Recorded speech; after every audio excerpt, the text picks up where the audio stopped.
A few moments later.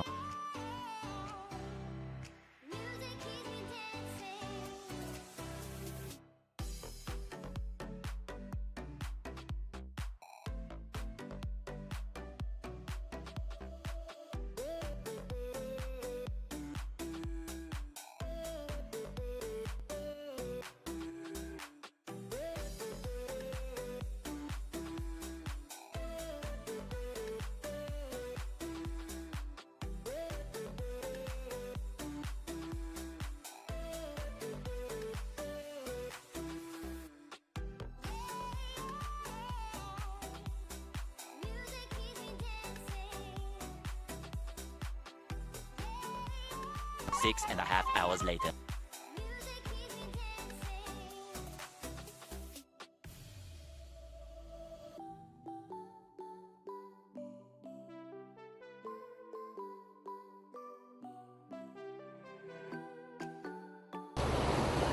Aduh, hai. Menengok lakukan live pada saat hari ini tu. Jadi datang saya mau bertolak dalam jam 10 pagi itu. Berapa? Oh, jadi 1.6. Oh, boleh ni saya pergi. Oh, nanti ni. Itu depan ke bawah sini live saya. Mau pergi berkayak ke sana. Boleh ni kan? Wih bosku, ada je kemampuan tuan apa? Jangan cemas, kita mau pergi saya berkayak ni. Kau jangan buat membawa itu pertolongan cemas. Susah kita nanti kalau ada apa-apa. Jangan kau risau bosku. Ada saya bawa. Ini saya. Ada di dalam. Cek tak? Enak. Kenapa risau? Kita kena bawa ini juga. Penting ini. Jadi dia adalah payung. Jadi kita main payung. Kemudian kita ada double. Ayolah. 1, 2, 3. Ayo, benar masa. Sabar atur lah.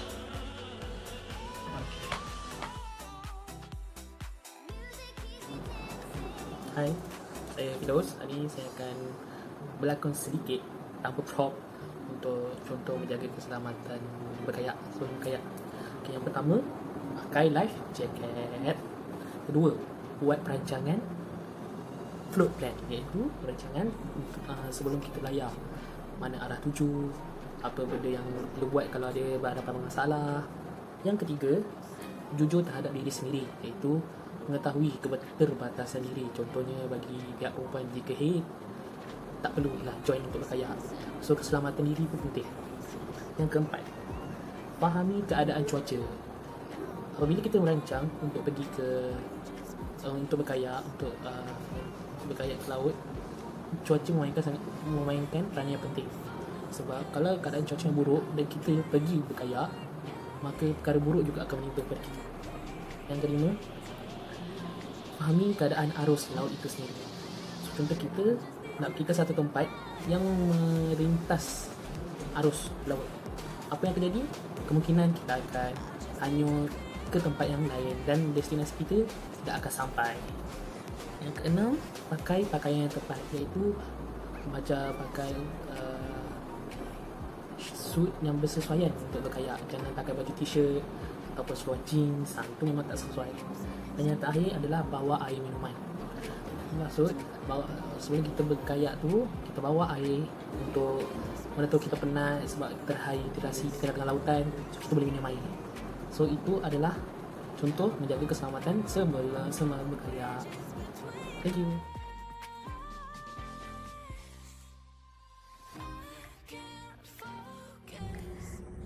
Antara langkah menjaga keselamatan peralatan ialah yang pertama, memastikan keadaan peralatan seperti kayak dan perahu dalam keadaan yang baik. Langkah ini bertujuan bagi memastikan tidak sebarang kebocoran yang berlaku, terutamanya pada bahagian kayak. Hal ini bertujuan bagi mengelakkan sebarang kemalangan yang berlaku terhadap pengguna ketika melakukan aktiviti berkayak ataupun ekspedisi. Menjaga keselamatan diri amatlah penting, terutamanya apabila berada di air. Oleh itu, penting untuk kita memastikan peralatan kayak selamat untuk digunakan semasa melakukan aktiviti yang melibatkan air. Antara langkah yang boleh dilaksanakan ialah dengan memastikan jaket keselamatan berfungsi dengan baik. Jika berlaku kebocoran pada kenu atau kayak, kita masih boleh berpaut pada jaket keselamatan sambil menunggu bantuan sampai. Namun begitu, adalah lebih baik untuk kita memastikan kayak atau kenu berada dalam keadaan yang baik sebelum meneruskan aktiviti di air.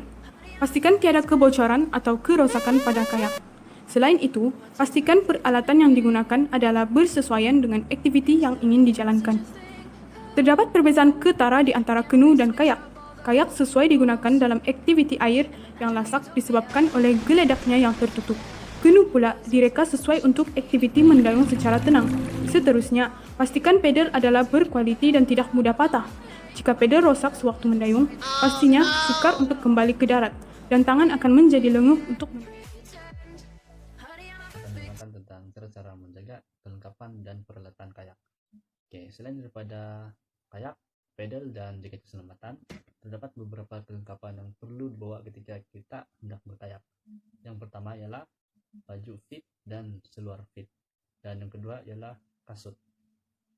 Oke, selepas kita berkayak, kita kena rendamkan baju fit dan kasut tersebut selama 1 minggu untuk mengeluarkan pasir-pasir yang terdapat di dalam benang-benang dan di dalam kasut tersebut.